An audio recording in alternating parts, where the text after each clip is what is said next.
Kapsul qarderobu necə yaratmaq olar?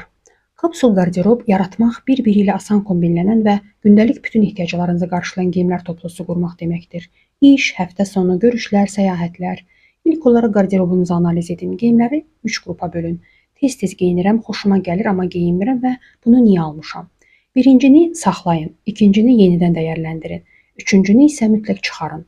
Sonra rəng palitrasını müəyyən edin. 2-3 baza rəngi seçin. Məsələn, qara, ağ, bej və 1-2 vurğulu rəng əlavə edin.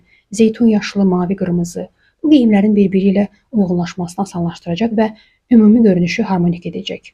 Daha sonra siyahı hazırlayın. 2 şalvar, 1 cins şalvar, 1 ətək, köynək, tişörtlər, sviter, pencək, don, palto və 2 cüt ayaqqabı. Bütün bunlar sizin stilinizə və həyat tərzinizə uyğun olmalıdır.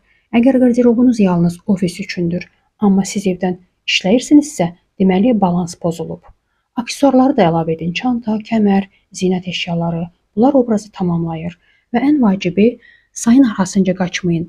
50 təsadüfi geyimdənsə 15 düşünülmüş parça daha yaxşıdır. Kapsul o zaman işləyir ki, hər detal öz yerində olsun və konkret bir funksiyanı yerinə yetirsin.